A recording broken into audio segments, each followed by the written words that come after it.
Hare Krishna, Hare Krishna, Krishna Krishna, Hare Hare, Hare Rama, Hare Rama, Rama Rama, Hare Hare.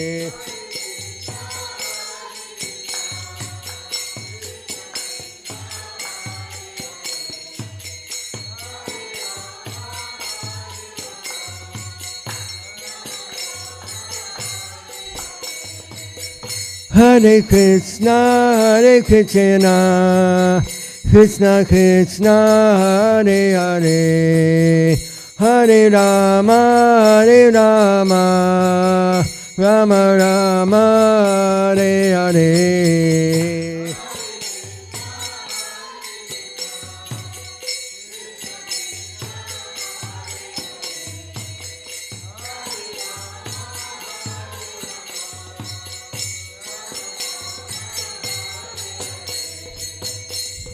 Hare Krishna, Hare Krishna, Krishna Krishna, Hare Hare, Hare Rama, Hare Rama, Rama Rama, Hare Hare.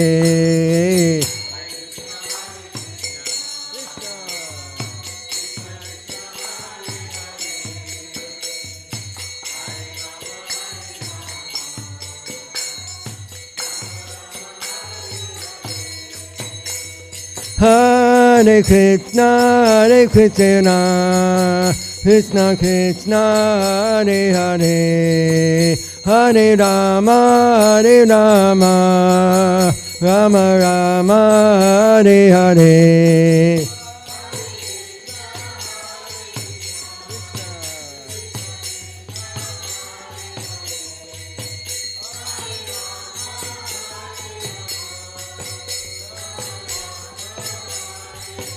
Hare Krishna, Hare Krishna, Krishna Krishna, Hare Hare, Hare Rama, Hare Rama, Rama Rama, Hare Hare.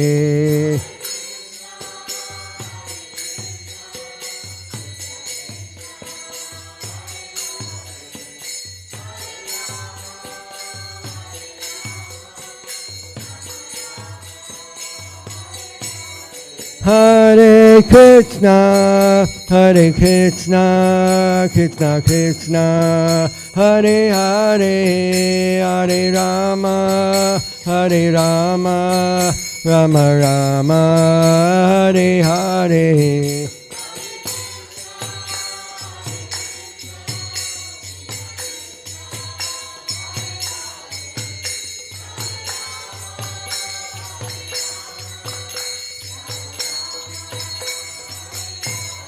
Hare Krishna, Hare Krishna, Krishna Krishna, Hare Hare, Hare Rama, Hare Rama, Rama Rama, Hare Hare.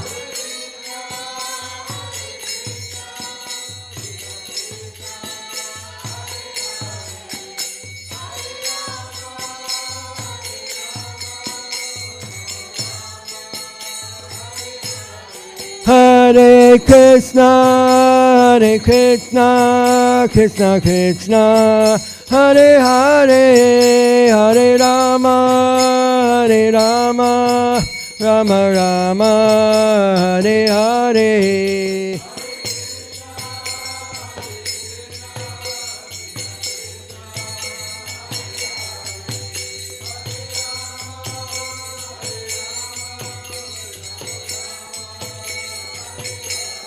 Nitai Gaura Haribo, Haribo, Haribo, Nitai Gaura Haribo.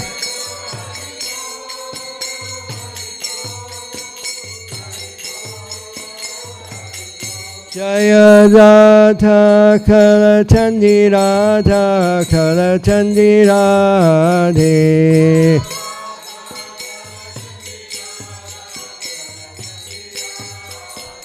Jaya Radha Kala Chandi Radha Kala Chandi Radhe.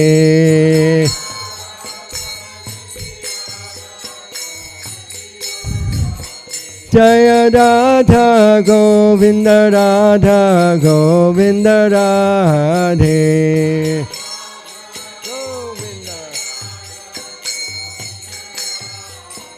Hare Krishna, Hare Krishna, Krishna Krishna, Hare Hare, Hare Rama, Hare Rama, Rama Rama, Hare Hare.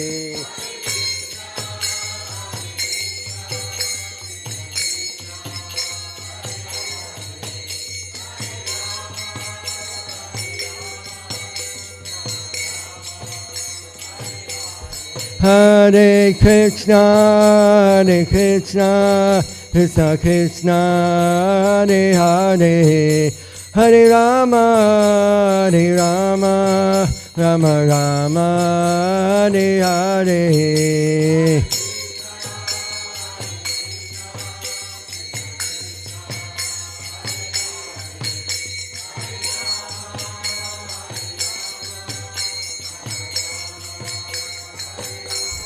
Hare Krishna, Hare Krishna, Krishna Krishna, Hare Hare, Hare Rama, Hare Rama, Rama Rama, Hare Hare.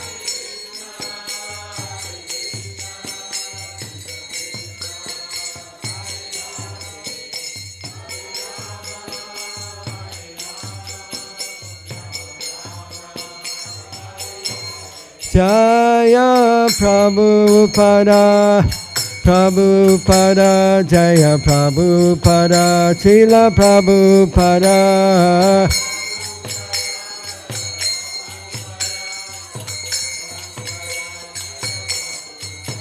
Prabhupada, Prabhupada, Prabhupada, Jaya Jaya Prabhupada.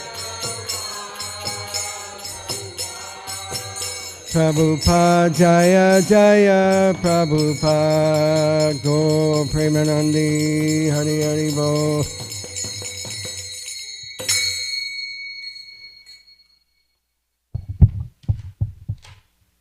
Jayam Vishnupad, Paramahansa, Puravikacharya, Tatara Satta Shri Srimad, His Divine Grace, Srila A.C. Bhaktivedanta Swami, Srila Prabhupada Ki Jai.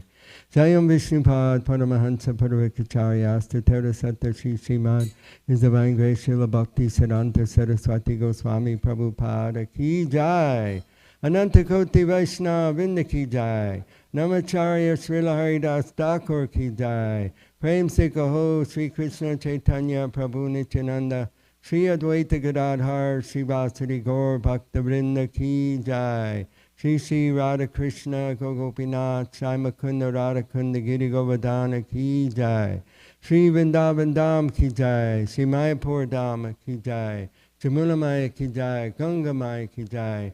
Tulsi Maharani Vrinda Devi Ki Jai. Bhakti Devi Ki Jai. Grantha Srimad Bhagavatam Ki Jai. Yuga Dharma Harinam Sankirtan Yagya Ki Jai. Brihamadanga Transcendental Book Distribution Ki Jai. Transcendental Prasadam Distribution Ki Jai. Gaur Premanandi. Samaveta Bhakta Vrinda Ki Jai. All glories to the assembled devotees. All glories to the assembled devotees. All glories to the assembled devotees. All glories to Sri Sri Guru and Gauranga.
Again, good morning.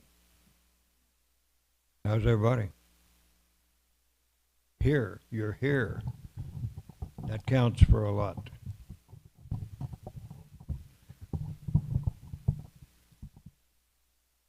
Not only did you come for greeting the deities, some of you came from Mangalartik, I presume, but you also came, you stayed for listening to the discourse on this.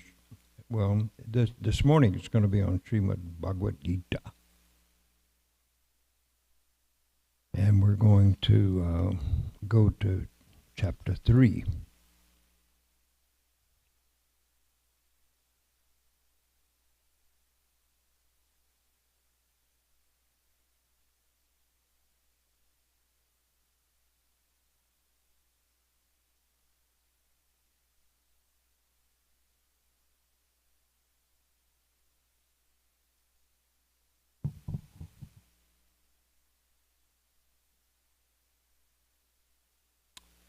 Jaya Radha Madhava Kunja Bihari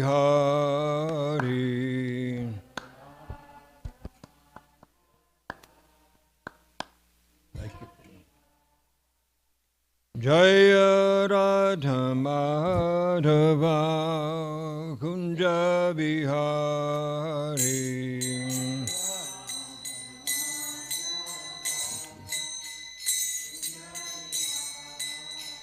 Jaya Gopi Jana Vallabha Girivaradhari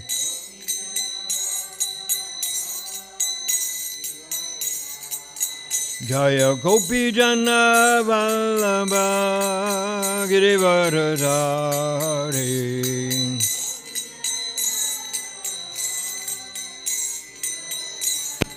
Jashodanandana Brajajana Ranjana Jashodanandana Brajajana Ranjana Jamuna Tira Vanachari Jamuna Tira Vanachari Jai Radha Madhava Kunja Bihari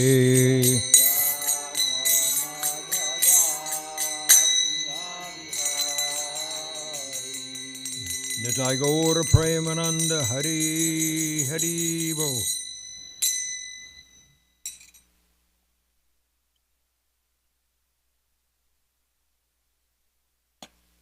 Om Namo Bhagavate Vasudevaya Om Namo Bhagavate Vasudevaya Om Namo Bhagavate Vasudevaya Narayanam Namaskritya Naram Chaiva Narottamam Devim Saraswatim Yasan Tato Jayam Udirayat Nasta Presva Bandreshu Nityam Bhagavata Sevaya Bhagavati Uttama Shloke Bhaktir Bhavati Naistiki Grantaraj Srimad Bhagavatam Ki Jai Grantaraj Srimad Bhagavad Gita Ki Jai. I'm going to start out with a text from Srimad Bhagavad Gita. This is chapter 3, text 9. Yagya tat kamano nyantra loko yam kama bandhana tat artam kama kuntaya mukta sangha samachara. Work has to be performed as a sacrifice for Vishnu. Otherwise, work causes bondage in this material world. Therefore, O son of Kunti, Perform your prescribed duties for his satisfaction, and in that way you will always remain free from bondage. This is somewhat related to the topic that I want to talk about this morning a little bit, but not entirely. When we do our performed work, our prescribed work, our duty, then sometimes we run into problems, even if we are doing our prescribed duty. But Krishna advises us in Bhagavad Gita that it is safer to perform one's own duty, even though it have faults, than to try to perform that of another person, even though it appeared to be faultless. So what's happening in our society today? If people are performing their prescribed duties, then why are we having problems? And the main question I want to address today is, whom do we blame? Where do we put the blame when things are not going so well? So here lately, we've had some extreme material disasters. For example, the fires out in California, very disastrous. As a matter of fact, I don't think any atomic weapon that was sent by any of the opposing nations, those nations who are very much inimical to this country, could have launched a weapon against us which would have caused so much destruction to so many people in such a short amount of time. It would have taken, I think, maybe a few nuclear weapons to do that. And if you see the photographs of what's happened out there, it does look like a nuclear disaster, doesn't it?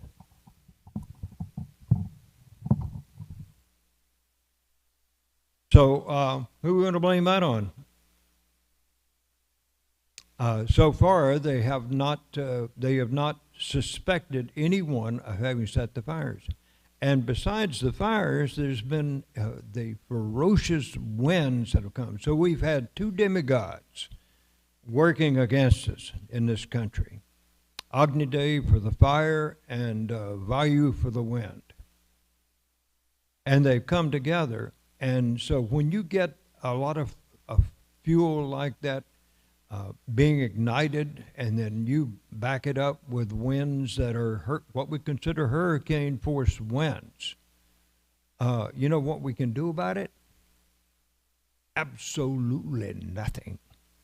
Like there used to be a song, "War, what is it good for?"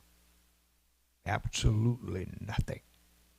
And so nothing that we can do to harness those flames. I mean, with all the technology, the equipment that we have, and the resources of water that are close enough by that they can go and scoop up water and then dump it on the fire. Still, it's just not happening.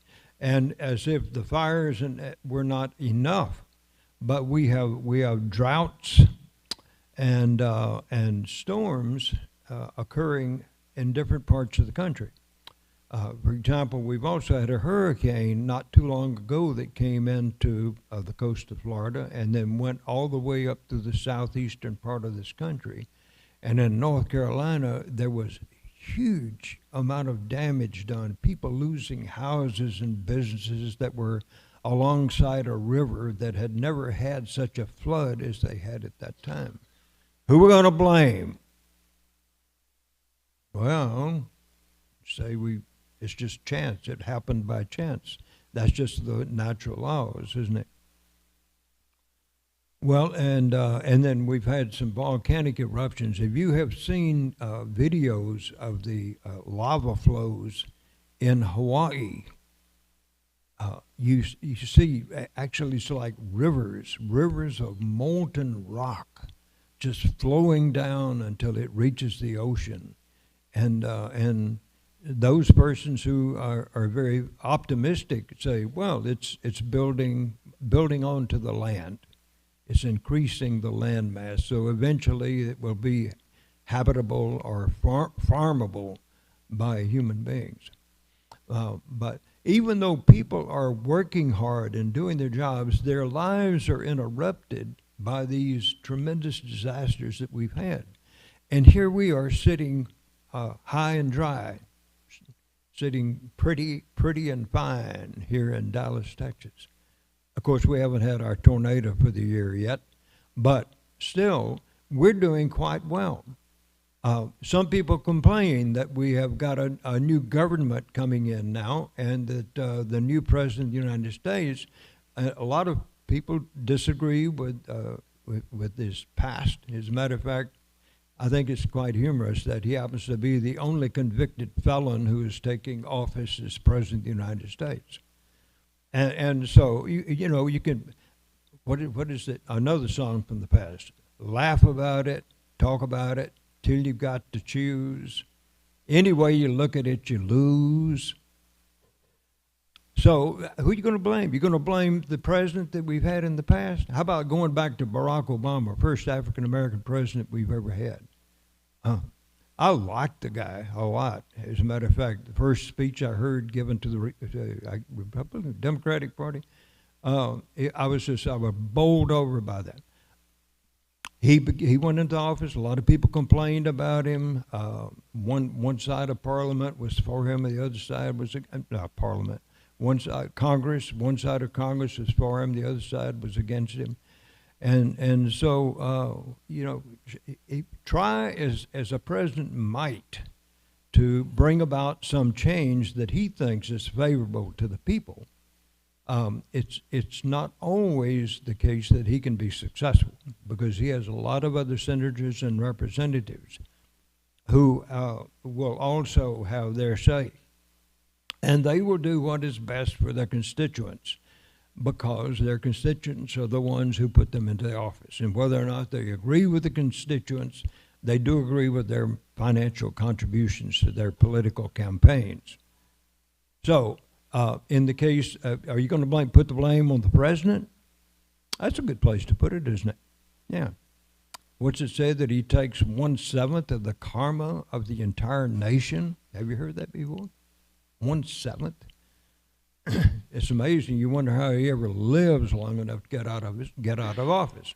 And of course, some do not live long enough to get out of office.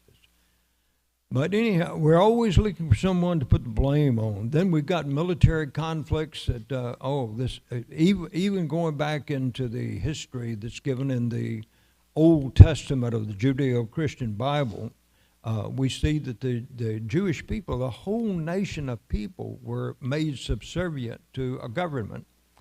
And so the Roman government was, practically controlling what was considered to be the civilized world at that time.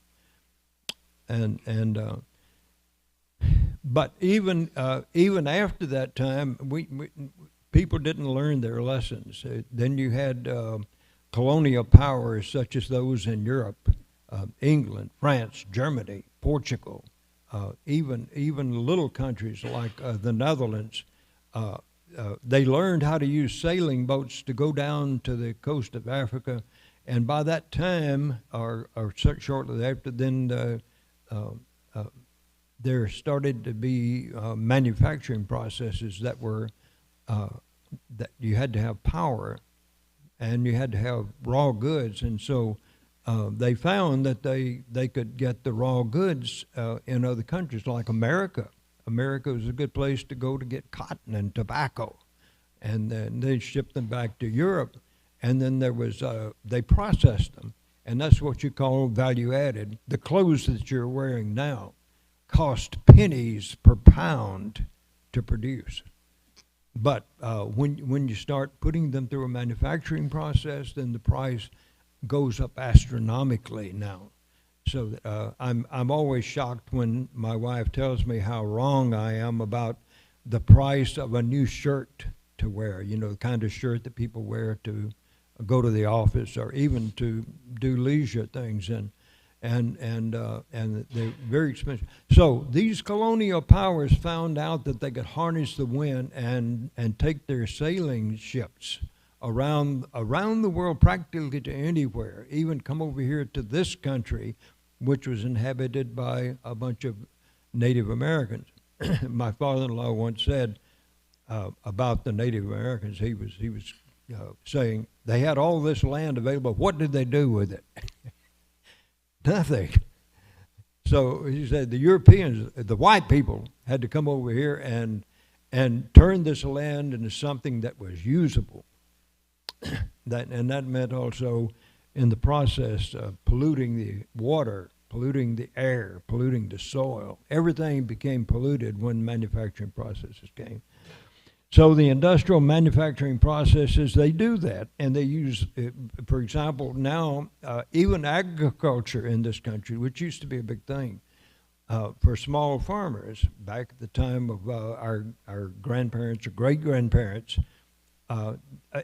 practically everybody farmed. It said that was in the year 1900, something like 1 or 2% of the wealth of this country was produced in non-agricultural type activities, and 95, 99%, something like that, some huge amount was produced by agriculture, and that meant mostly farmers who had 20, 40 acres of land maybe to cultivate.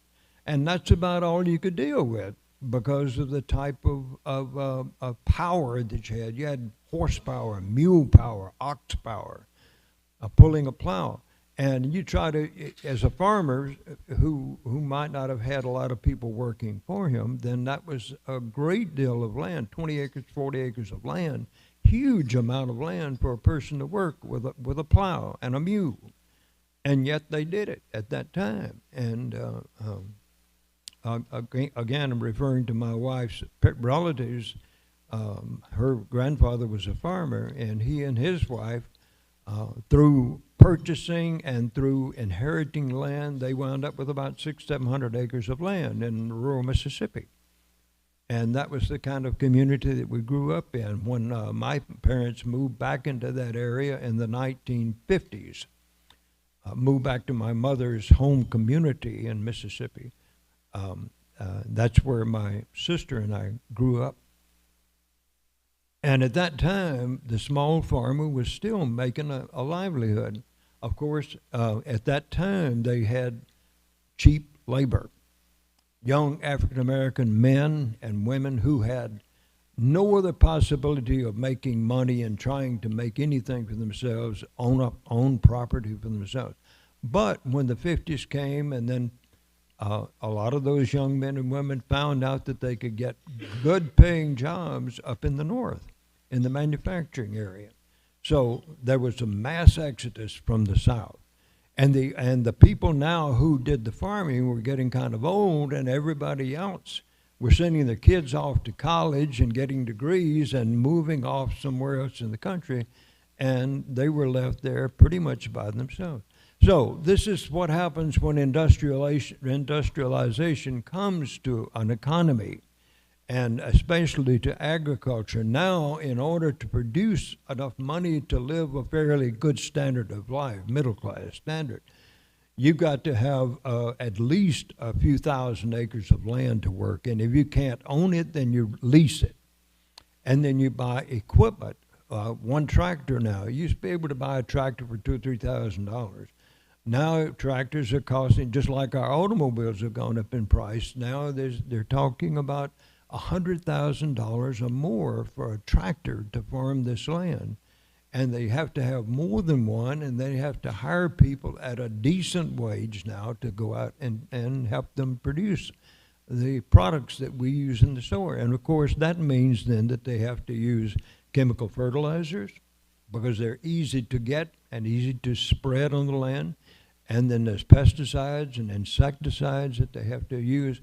So the farming itself has become industrialized, and that's the reason we have such a variety of products in our grocery stores. Now, we're talking about who to blame the problems on. Who are you going to blame that on? The spoiling of the land. Are you going to blame that on the individual farmers? No, because the price of goods has gone up gradually, the products that the farmer makes, and the cost of farming has gone up even more drastically. So that means that the profit margin has been squeezed. And instead of making, say, 20% profit now, you might be making 3% profit. And it takes, you have to farm a lot of land to make a living that you can actually exist on and do well on, like everybody else in the society is doing. And so that's the reason that a lot of people and their children, especially in my generation, we had nothing to do with farming. We played with it as kids. We went out and picked a little cotton and dug up peanuts and various things like that. Picked up pecans to make a few bucks here and there. At that time, you picked up pecans at 2 cents a pound. 2 cents a pound. Now, shelled pecans, you go to Sprouts or Whole Foods Market, you get shelled pecans for what, about $12, $13 a pound. So I face sticker shock every time I go into a store, you know, whether it's to buy clothes or to buy food, and then I hear about the prices of automobiles and pickup trucks now. Used to be able to buy a good car, a good truck when I graduated from high school for about $3,000.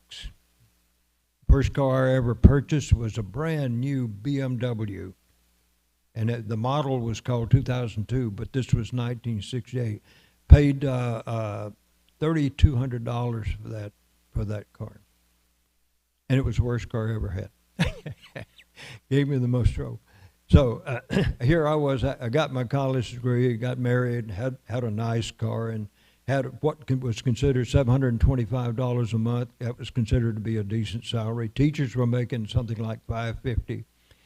So now we've had inflation around here, around our area in Dallas, to buy land during the past 5-10 years.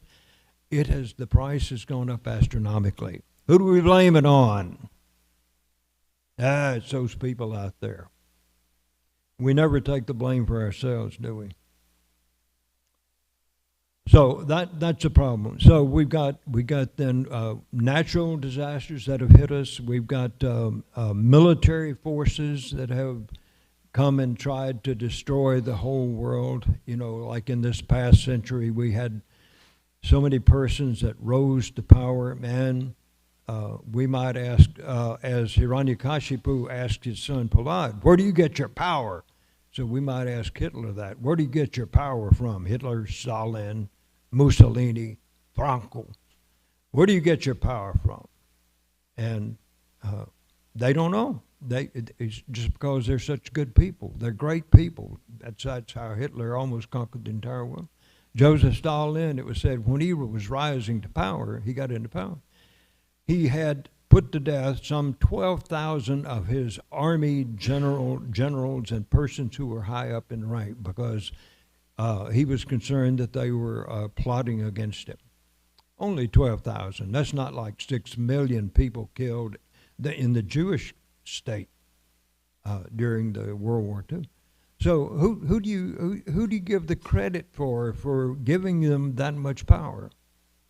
Who was it that it was said that not a blade of grass moves in all the three worlds without the sanction of that person?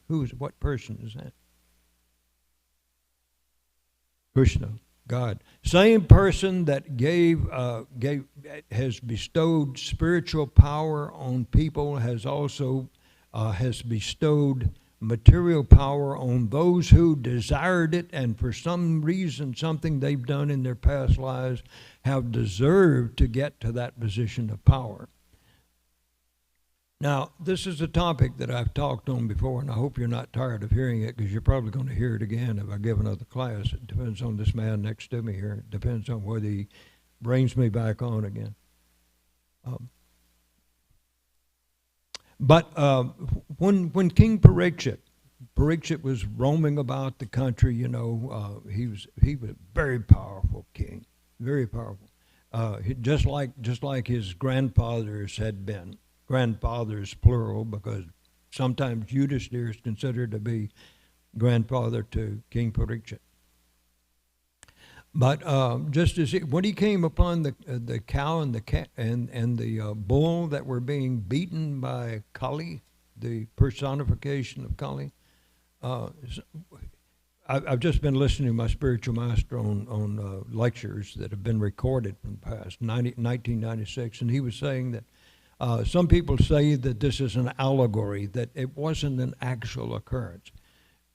But nonetheless, he points out that it was said that King Pariksit came across them in his wandering around the universe, controlling things, and when he sees the condition of the cow and the bull especially, his legs have been beaten down, and so he's only got one leg left standing. I guess the rest of his body, I wonder, how does he balance on one leg? But it's like the rest of his body is on the ground, and he's got one leg up.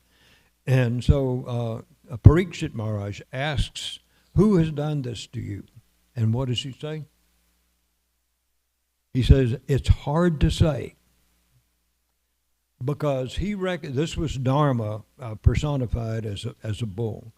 And he said, it's really hard to say who is the one. And then we find out the reason for that is that he's telling us that our karma is so complex and it goes back for such a long time that it's really hard for us to say where our personal disasters are coming from, what is causing them. We think of national disasters, regional disasters, and everybody who is taking their birth or moving into that area to live and to work and has those disasters come upon them, they say, well, it's not my fault. It's an act of nature, an act of God. And in a sense, they're right, because not a blade of grass moves, and you know that. And so we go back to that. And so when a natural disaster comes like that, and so many hundreds and thousands and hundreds of thousands of people lose their homes and their livelihoods, even though they were doing Jagya Karman, what was it?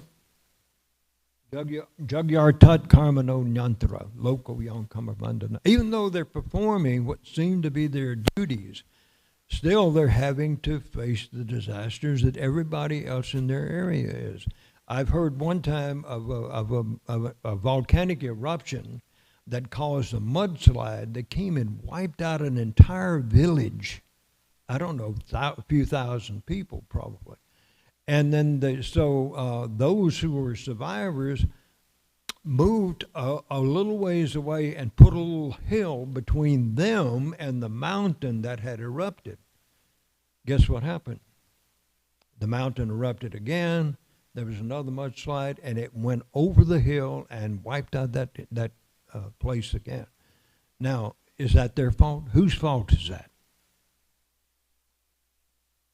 Well, I'm afraid that, in this age of Kali, we all have performed works that have caused us to have disastrous results.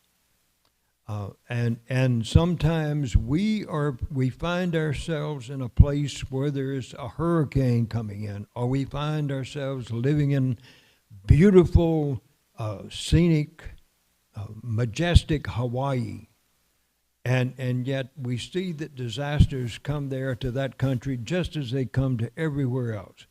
So this ain't the heavenly planets, folks. And even in the heavenly planets, they have their problems too, because Krishna has to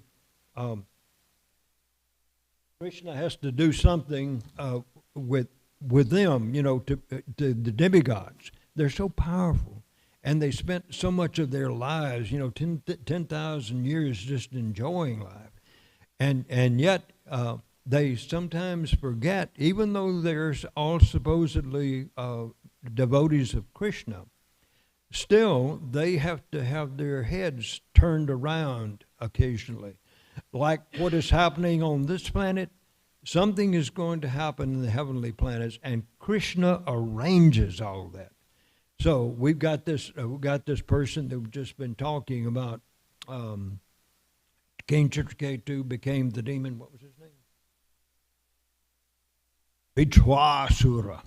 It's Vitra Asura. So Vitrasura. And Was it because King Chitraketu wanted that body? Did he want to become a powerful personality like that? No.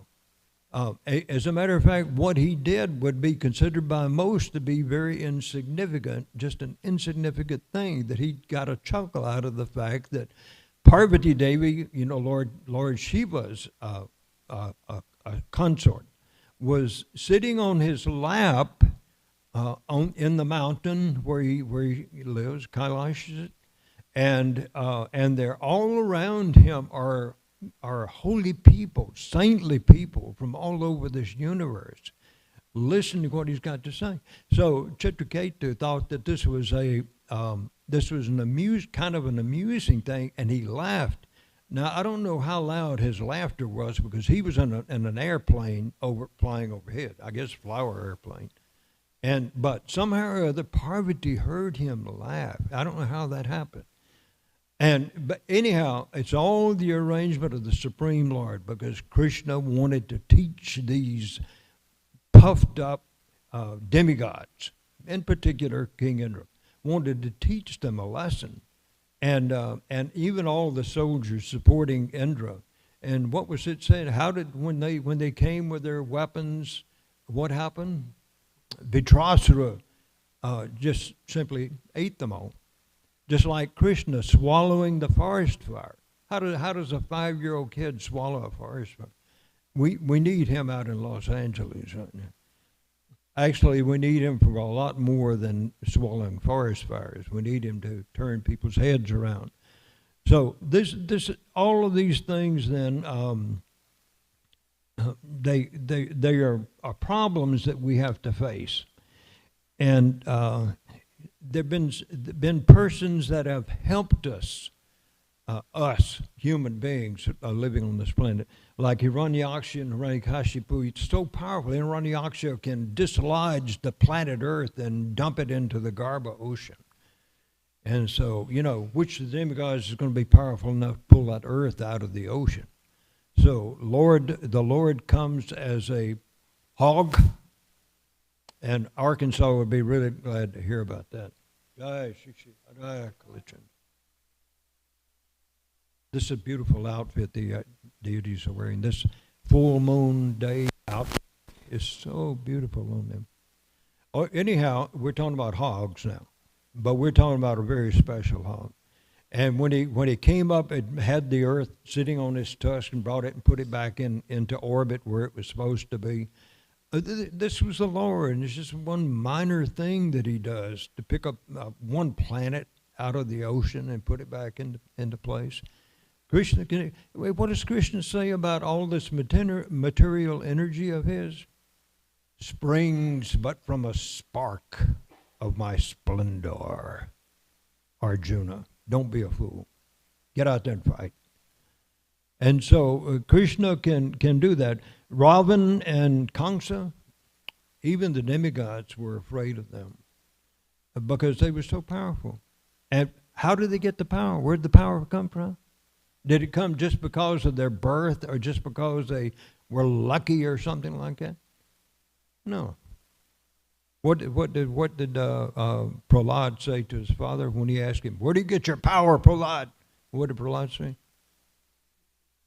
Same place you got your power, Father. So Krishna can give, he can award a person like this. And then this Hitler, Mussolini, we talked about them. Our present day dictators who want to take over another country just because it's there and just because he likes the idea of expanding the Soviet Union back to what it was when Stalin, maybe it wasn't Stalin, some of the others who followed Stalin to help to make the Soviet Union, they were taking over little countries all around them. The Union of Soviet Socialists, what was it, USSR, Union of Socialist Republics, USSR. So those persons have been given the power to do what they've been doing. And material nature has been, in the form of the demigods, has been given the power and instructed that this is what you need to do. And why? Because the people know deserve to be punished. They do deserve to be punished. Is that the reason that people having to suffer all over the globe right now? Well, yes, they do deserve to suffer. We don't know what they've done in their previous lifetimes, and sometimes they refer to the innocent, poor people that have to suffer at the hands of a person like Adolf Hitler. 6 million Jews. What were those Jews doing in their previous lifetime? Who knows? They could have been the Romans who were persecuting the Jewish nation. And so in their next lifetime, since they went to their deaths thinking about these people that they've been oppressing, then they have to come back and be oppressed and hurt and killed and have to watch their children starve and be without the essentials of a good life, without being able to go to school. All these things are deserved. Now, we're compassionate. We're taught to be compassionate toward people who are suffering. But compassionate doesn't mean just dumping a big wad of money into their laps, does it? It doesn't mean to establish hospitals and schools and all those things, unless you're going to do it as jagya. If you do that, and you can get those people to turn their heads around and face the Supreme Lord again instead of just carrying on with their daily lives, then that's worth doing. That's worth doing. But as nations go now, they simply give millions and billions of dollars to a country to try to defend itself from an aggressor, without really changing the spiritual atmosphere of that country. They're doing that. And so Krishna is having to let the hammer down. He gives a country like the United States the ability to have money. He gives China the ability to have lots of money right now. China is a major economic power in this world. But if they use it for doing exactly what they've been doing for centuries, and the United States does the same thing, then what good is that going to do ultimately to all of those innocent people who have to suffer? They're going to have to suffer.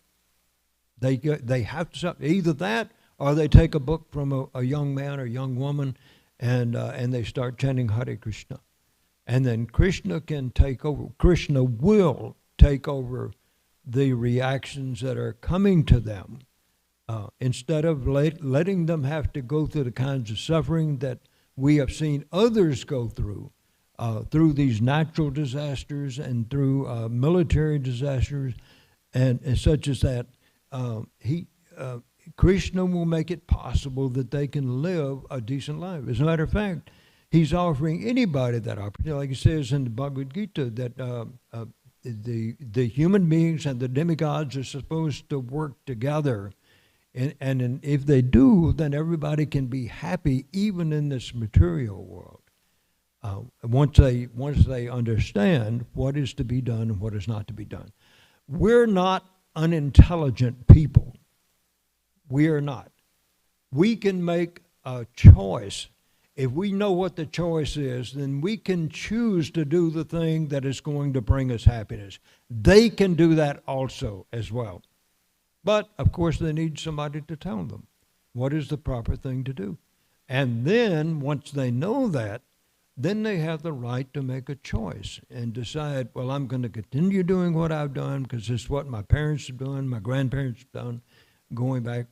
And that means sitting in front of the television with a cool beer by my side and watching the football game on Sunday night or whenever it is, whenever those things occur. So they can make the choice. Which one of those am I going to do?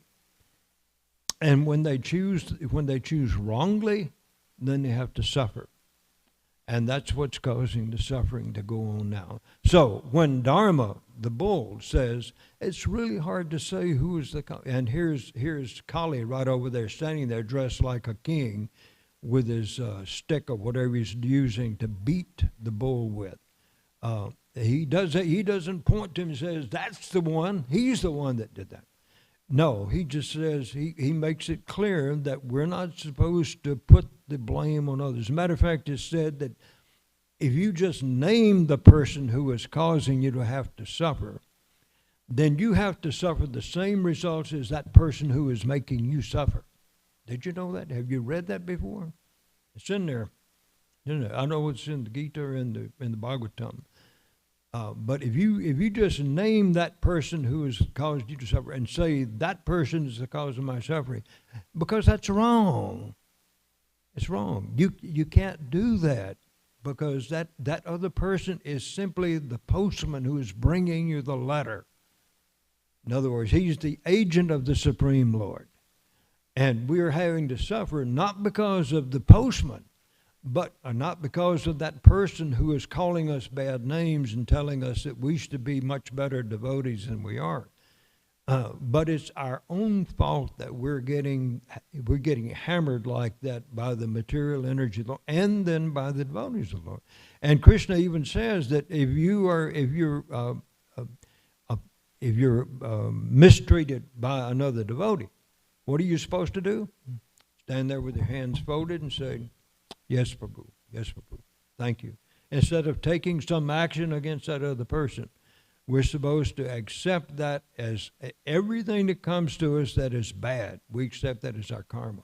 Just like everything that comes to us that is good, we think, I'm a really nice person. I deserve this. Hare Krishna. And so that's just about all I've got to say about that.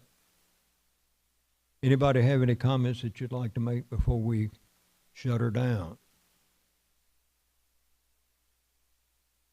Mr. Bhagavan, I'd like you to use the microphone, please. No speaking without the mic. Because when I'm at home in the mornings listening to class over here, because I'm not here in the temple room, I want to hear what the person who is asking the question, making the comment, has to say. And the only way I can do that is by having the microphone. Yes, please. Often in a hospital situation, the doctor comes in and tells the relatives, "We've done all we can do. Now it's up to God." So what was God doing when the doctors were doing their doctor work? Was he waiting in the lobby for them to come out and say, "Well, we've done all we can do. God, it's your turn. Get in there"? Is God on hold? How's that working out? One moment.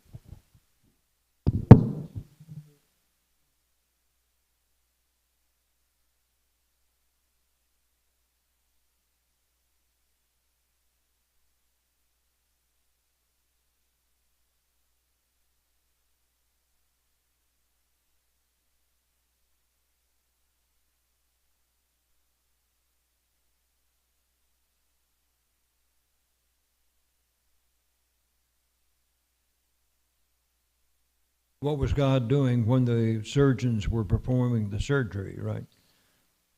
Yeah. Apparently, they were not depending on God at that time. But when they get done with doing their thing, then that's time for God to take over. Say, we've done all that we can do as human beings. Now, God, you're going to take over. Like it wasn't God who was directing their hands to do what they were doing in that surgery.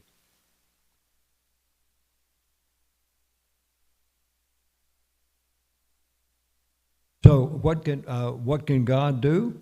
Well, what he always does. He does the right thing. And that's an amazing thing about Krishna, is that he does not make mistakes. Nor does his pure representative make mistakes. You know, some people look at what Srila Prabhupada has done. Well, Srila Prabhupada could walk away and say, well, I've done the best I can do. You know, these American boys and girls, they're just too much into drugs and sex and rock and roll. What can I do? He could have gone back to India, couldn't he? So it's up to the doctors to, to themselves to pray for help. If they don't pray for help to guide their hands during the surgery, where are they going to get the ability? I mean, sometimes doctors will miss seeing something while they've got a body opened up. You know, they'll miss seeing something that was crucial to be done, that should be done, and they will not do it, and as a result, then but they do the best they can. And Tamal Krishna Goswami Maharaj said that the medical profession has the best disciplined succession.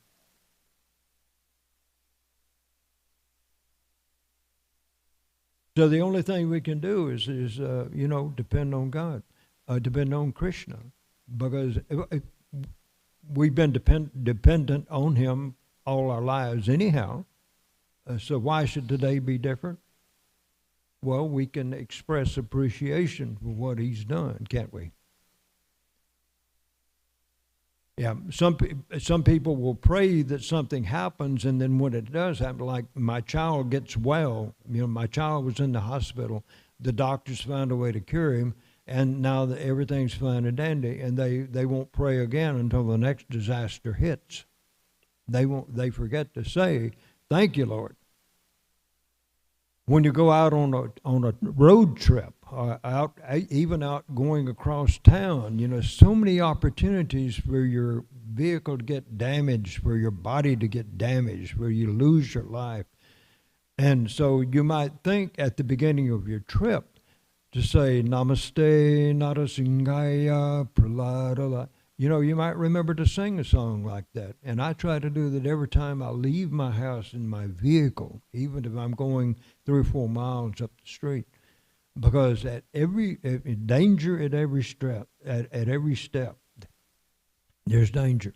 So, and then when I get back from the trip, I try to remember to say that prayer all over again. But this time I'm not asking for something. I'm saying, "Thank you, Lord, appreciate that. You kept me safe this whole time." Or if I did get in a wreck, "Thank you for minimizing the damage to me or to my vehicle or to my family who was with me." Then you say to the Lord at that time, "Thank you, I really appreciate that."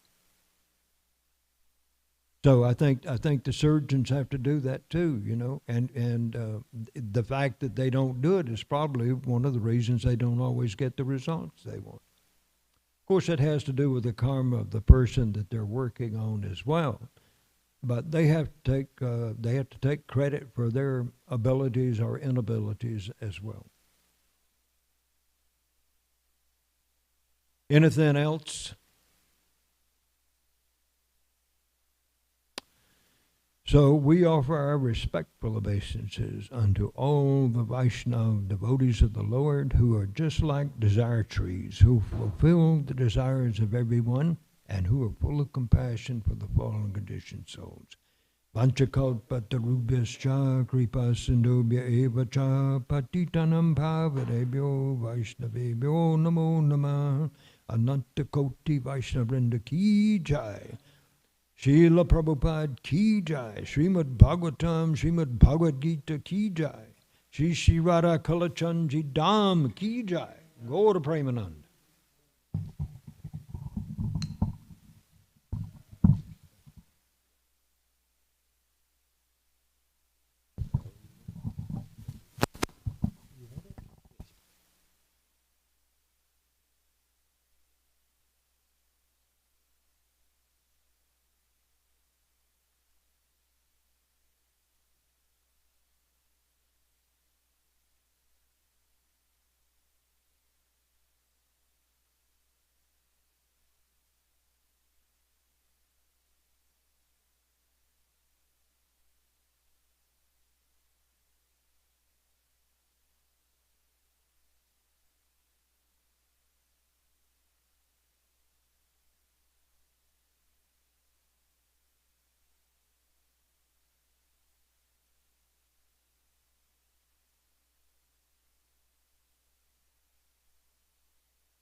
कृपा भरौ भुवि भुव भारा वहन तारक वंदे रूप सनातन रघुजुगौ श्री जीव गोपालक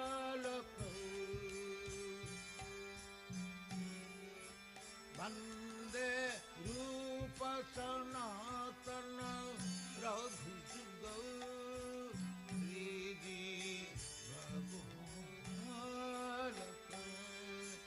कृष्ण कीर्तन गान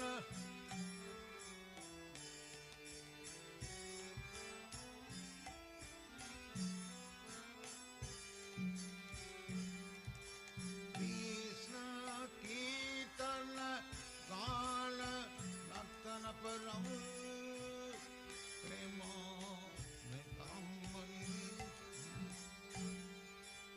वीर वीर जन प्रिय प्रिय करो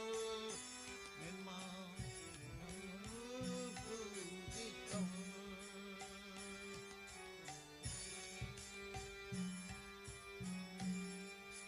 श्री चैतन्य कृपा भरौ